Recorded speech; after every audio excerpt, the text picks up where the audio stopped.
Bunnicula. Editor's note. The book you are about to read was brought to my attention in a most unusual way. One Friday afternoon, just before closing time, I heard a scratching sound at the front door of my office. When I opened the door, there before me stood a sad-eyed, droop-eared dog carrying a large plain envelope in his mouth. He dropped it at my feet, gave me a soulful glance, and with a great, quiet dignity sauntered away. Inside the envelope was the manuscript of the book you now hold in your hands, together with this letter. Gentlemen, the enclosed story is true. It happened in this very town, to me and the family with whom I reside. I have changed the names of the family in order to protect them, but in all other respects, everything you will read here is factual. Allow me to introduce myself. My name is Harold. I come to writing purely by chance. My full-time occupation is dog. I live with Mr. and Mrs. X. Called here the Monroes, and their two sons, Toby, aged 8, and Pete, aged 10. Also sharing our home is a cat named Chester, whom I am pleased to call my friend. We were a typical American family, and still are, though the events related in my story have, of course, had their effect on our lives. I hope you will find this tale of sufficient interest to yourself and your readers to warrant its publication. Sincerely, Harold X. Bunnicula, a rabbit tale of mystery. Chapter 1. The arrival. I shall never forget the first time I laid these now tired old eyes on our visitor. I had been left home by the family with the admonition to take care of the house until they returned. That's something they always say to me when they go out. Take care of the house, Harold. You are the watchdog. I think it's their way of making up for not taking me with them, as if I wanted to go anyway. You can't lie down at the movies and still see the screen. And people think you are being impolite if you fall asleep and start to snore, or scratch yourself in public. No, thank you. I'd rather be stretched out on my favorite rug in front of a nice whistling radiator. But I digress. I was talking about the first night. Well, it was cold, the rain was pelting the windows, the wind was howling, and it felt pretty good to be indoors. I was lying on the rug with my head on my paws, just staring absently at the front door. My friend Chester was curled up on the brown velvet armchair, which years ago he'd staked out as his own. I saw that once again he'd covered the whole seat with his cat hair, and I chuckled to myself, picturing the scene tomorrow. Next to grasshoppers, there is nothing that frightens Chester more than the vacuum cleaner. In the midst of this reverie, I heard a car pull into the driveway. I didn't even bother to get up and see who it was. I knew it had to be my family, the Monroes, since it was just about time for the movie to be over. After a moment, the front door flew open. There they stood in the doorway, Toby and Pete and Mom and Dad Monroe. There was a flash of lightning, and in its glare I noticed that Mr. Monroe was carrying a little bundle, a bundle with tiny glistening eyes. Pete and Toby bounded into the room, both talking at the top of their lungs. Toby shouted, "Put him over here, Dad." "Take your boots off, you're soaking wet," replied his mother, somewhat calmly I thought, under the circumstances. "But, Mom, what about—" "First, stop dripping on the carpet. Would somebody like to take this?" asked Mr. Monroe, indicating the bundle with the eyes. "I'd like to remove my coat." "I will," Pete yelled. No, I will, said Toby. I found him. You will drop him. I will not. You will too. Mom, Pete punched me. I'll take him, said Mrs. Monroe. Take off your coat this minute. But she became so involved in helping the boys out of their coats that they didn't take him at all. My tranquil evening had been destroyed, and no one had even said hello to me. I whimpered to remind them that I was there. Harold, cried Toby, guess what happened to me? And then, all over again, everyone started talking at once. At this point, I feel I must explain something. In our family, everyone treats everyone else with great respect for his or her intelligence. That goes for the animals as well as the people. Everything that happens to them is explained to us. It's never been just a good boy, Harold, or use the little box Chester. At our house, oh no. With us, it's, hey, Harold, Dad got a raise and now we are in a higher tax bracket. Or come sit on the bed, Chester, and watch this Wild Kingdom show. Maybe you will see a relative, which shows just how thoughtful they are. But after all, Mr. Monroe is a college professor, and Mrs. Monroe is a lawyer. So we think of it as a rather special household. And we are, therefore, rather special pets. So it wasn't at all surprising to me that they took the time to explain the strange circumstances surrounding the arrival of the little bundle with the glistening eyes now among us. It seems that they had arrived at the theater late, and rather than trip over the feet of the audience already seated, they decided to sit in the last row, which was empty. They tiptoed in and sat down very quietly, so they wouldn't disturb anyone.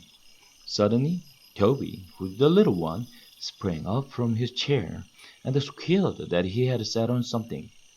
Mr. Murner told him to stop making a fuss and move to another seat, but in an unusual display of independence, Toby said he wanted to see just what it was he had sat on. An usher came over to their row to shush them, and Mr. Murner borrowed his flashlight. What they found on Toby's chair was the little blanket bundle that was now sitting on Mr. Murner's lap. They now unwrapped the blanket, and there in the center was a tiny black and white rabbit, sitting in a shoebox filled with dirt. A piece of paper had been tied to his neck with a ribbon. There were words on the paper, but the Monroes were unable to decipher them. Because they were in a totally unfamiliar language, I moved closer for a better look.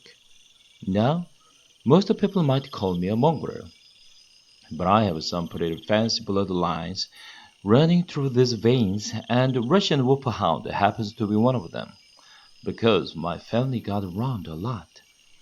I was able to recognize the language as an obscure dialect of the Carpathian Mountain region.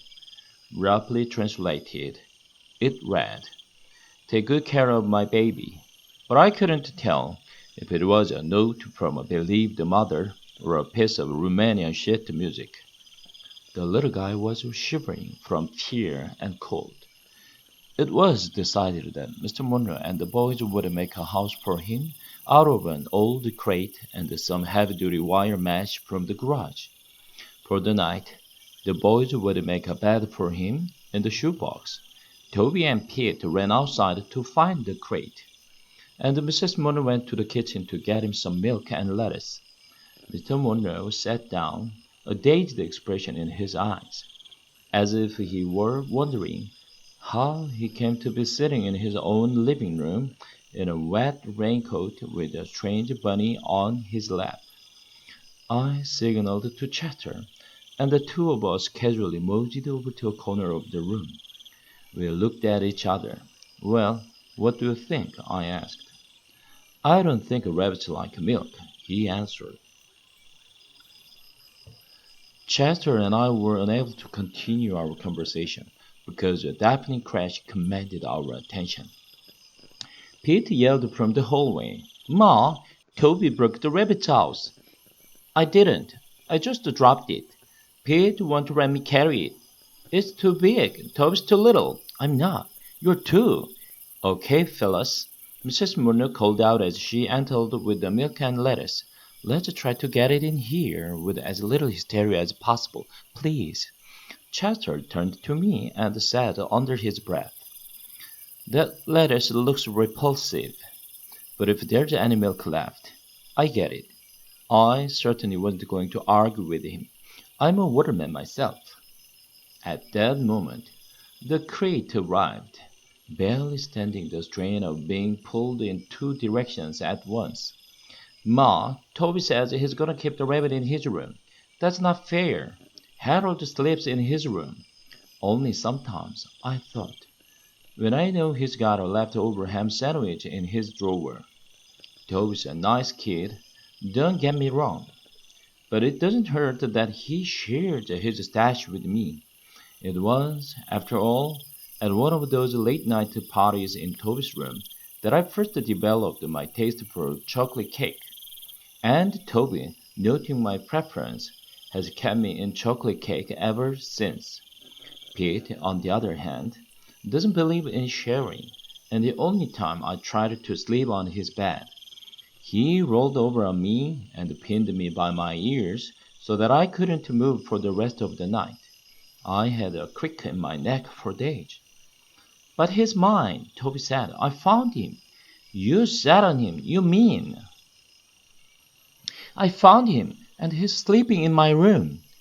You can keep Smelly Old Harold in your room, and Chester too, if you want to, but I'm going to keep the rabbit in mine. Smelly Old Harold? I would have bitten his ankle, but I knew he hadn't changed his socks for a week. Smelly indeed. Mr. Murnau spoke up. I think the best place for the rabbit is right here, in the living room on that table by the window. It's light there, and he will get lots of fresh air. Peter's taller than I am, Toby cried. He'll be able to see the rabbit better. Too bad, Squirt. Okay, said Mrs. Murnau, through clenched teeth.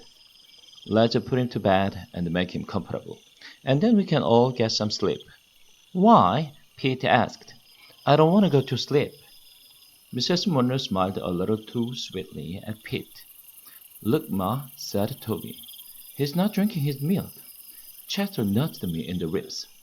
Didn't I tell you? He asked. Excuse me while I make myself available. Hey, said Toby, we gotta name him. Can't that wait until tomorrow? Asked Mr. Murnau. The boys shouted in unison. No! He had to have a name right now. I have to say I agreed with them. It took them 3 days to name me, and those were the 3 most anxious days of my life. I couldn't sleep at all, worrying that they were really gonna call me Fluffy, as Mrs. Murnau had suggested. Well, all right, sighed Mrs. Murnau. What about old say, Bun Bun? Uh-oh, there she goes again, I thought. Where does she get them? Yuck, we all said. Well then, how about Fluffy? She offered hopefully. Pete looked at his mother and smiled. You never give up, do you, Ma? Meanwhile, Chester, who had also been named Fluffy for a short time, was rubbing against Mrs. Murnau's ankles and purring loudly. No, Chester, not now, she said, pushing him aside. He wants to help us name him, don't you, Chester? Toby asked, as he scooped him up into his arms. Chester shot me a look. I could tell this was not what he had in mind. Come on, Harold, Toby called. You've got to help with the name, too. I joined the family and the serious thinking began. We all peeled into the box. It was the first time I had really seen him. So this is a rabbit, I thought. He sort of looks like Chester, only he's got longer ears and a shorter tail, and a motor in his nose. Well, said Pete, after a moment, since we found him at the movies, why don't you call him Mr. Johnson? There was a moment of silence. Who's Mr. Johnson? Asked Toby. The guy who owns the movie theater, Pete answered. No one seemed to like the idea. How about Prince? Said Mr. Monroe. Dad, said Toby, are you kidding? Well, I had a dog named Prince once, he replied lamely. Prince, I thought. That's a silly name for a dog. We found him at a Dracula movie. Let's call him Dracula, Toby said. That's a stupid name, said Pete. No, it's not, and anyway, I found him, so I should get to name him. Mom, you're not gonna let him name him, are you? That's a favoritism, and I'll be traumatized if you do. Mrs. Monroe looked in wonder at Pete. Please, Mom, please, Dad, let's name him Dracula, cried Toby. Please, please, please, and with each please, he squeezed Chester a little harder. Mrs. Monroe picked up the bowl of milk and moved toward the kitchen. Chester followed her every movement with his eyes, which now seemed to be popping out of his head. When she reached the kitchen door, she turned back and said, Let's not have any more arguments. We'll compromise. He's a bunny, and we found him at a Dracula movie, so we'll call him Bunnicula. Bunnicula. That should make everybody happy, including me. What about me? Muttered Chester. I won't be happy until she puts down that milk. Well, guys, is that okay with you? She asked. Toby and Pete looked at one another, and then at the rabbit. A smile grew on Toby's face. Yeah, Ma, I think that name is just right. Pete shrugged. It's okay, but I get to feed him. Okay, I'm gonna put the milk back in the fridge. Maybe he will drink it tomorrow. What about Chester? Toby said, dropping the frantic cat to the floor. Maybe he would like it. Chester made a bee-line for Mrs. Monroe and looked up at her plaintively. Oh, Chester doesn't want any more milk, do you, Chester? You've already had your milk today. She reached down, patted Chester on his head, and walked into the kitchen. Chester didn't move. Okay, bedtime, said Mr. Monroe. Good night, Bunnicula, Toby said. Good night, Count Bunnicula, Pete said sarcastically, in what I took to be his attempt at a Transylvanian accent. I may be wrong, but I thought I saw a flicker of movement from the cage. Good night, Harold. Good night, Chester. I licked Toby good night. Good night, Smelly Harold. Good night, dumb Chester. I drooled on Peter's foot. Mom, Harold drooled on my foot. Good night, Pete, Mrs. Monroe said with great finality as she came back into the living room, and then more calmly, Good night, Harold. Good night, Chester. Mr. and Mrs. Monroe went up the stairs together. You know, dear, Mr. Monroe said, that was very clever. Bunnicula. I could never have thought of a name like that. Oh, I don't know, Robert. She smiled as she put her arm through his. I think Prince is a lovely name, too. The room was quiet. Chester was still sitting by the closed kitchen door in a state of shock. Slowly, he turned to me. I wish they had named him Fluffy, was all he said.